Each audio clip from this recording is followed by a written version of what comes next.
Assalamualaikum warahmatullahi wabarakatuh. Halo semuanya, perkenalkan nama saya Ayu Ratna Juwita dengan NIM 2101858.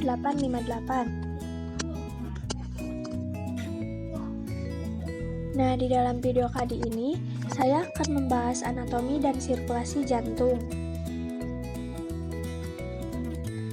Adapun pengertian jantung adalah organ tubuh yang terdiri dari kumpulan otot yang berfungsi memompa darah ke seluruh tubuh.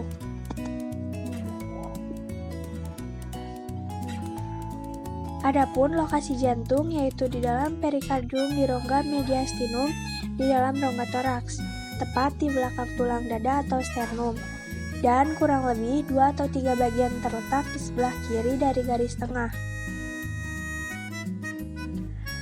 Yang selanjutnya fungsi jantung. Secara umum, fungsi jantung yang utama adalah memompa darah ke seluruh tubuh dan menampungnya kembali setelah dibersihkan organ paru-paru. Hal ini berarti bahwa fungsi jantung manusia adalah sebagai alat atau organ pemompa darah pada manusia. Yang selanjutnya ada periode kerja jantung yang terdiri dari 3 periode. Yang pertama ada periode kontraksi atau sistol, yaitu keadaan di mana ventrikel menguncup. Yang kedua ada periode dilatasi atau diastol, yaitu keadaan di mana jantung mengembang. Dan yang ketiga ada periode istirahat atau relaksasi, yaitu antara periode kontraksi dan dilatasi, di mana jantung berhenti kira-kira 1 atau 10 detik.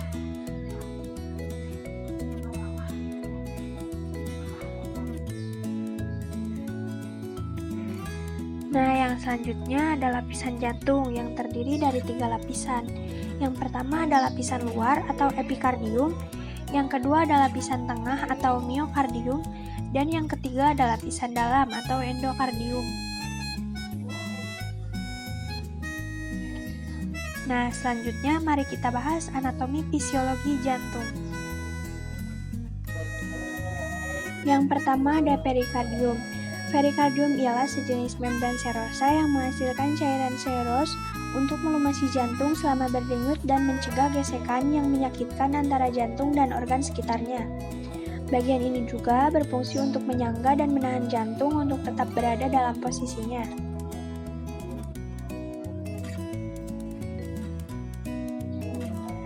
Yang selanjutnya ada atrium atau serambi.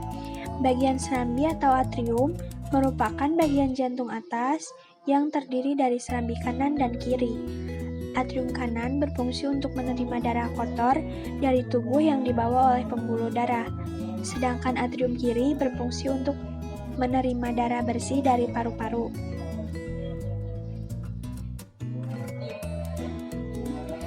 Yang selanjutnya ada ventrikel atau bilik. Sama seperti serambi, bilik atau ventrikel merupakan bagian jantung bawah yang terdiri dari bagian kanan dan kiri. Ventrikel kanan berfungsi untuk memompa darah kotor dari jantung ke paru-paru. Sementara itu, ventrikel kiri berfungsi untuk memompa darah bersih dari jantung ke seluruh tubuh. Nah, yang selanjutnya ada katup.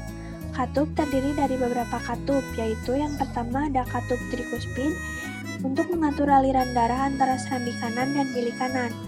Yang kedua ada katup pulmonal untuk mengatur aliran darah dari bilik kanan ke arteri pulmonalis yang membawa darah ke paru-paru untuk mengambil oksigen.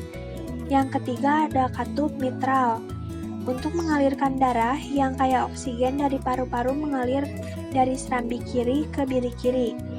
Dan yang terakhir ada katup aorta untuk membuka jalan bagi darah yang kaya akan oksigen dari bilik kiri ke aorta atau arteri terbesar pada tubuh.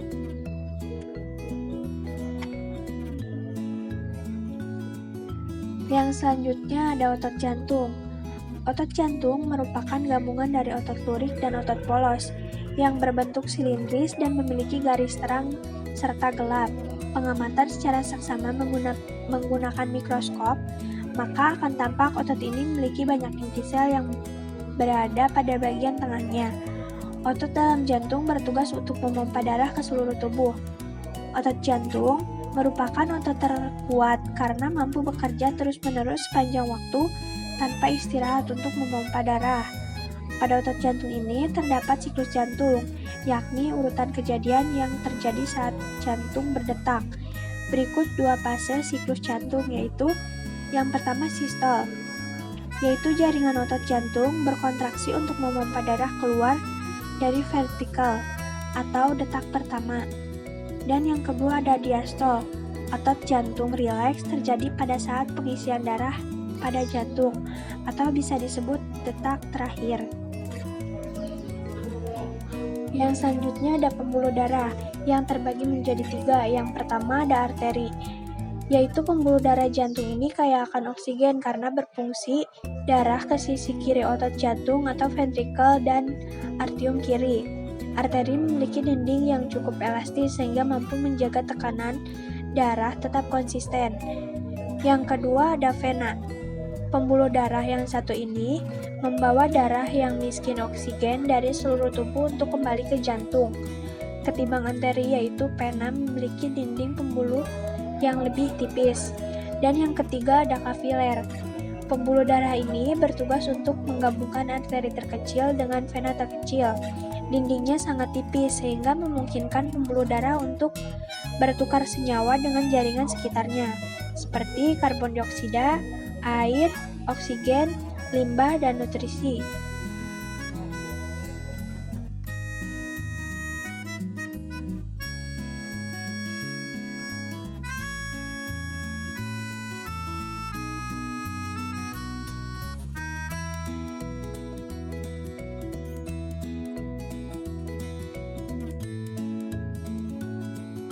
Selanjutnya mari kita bahas sirkulasi jantung.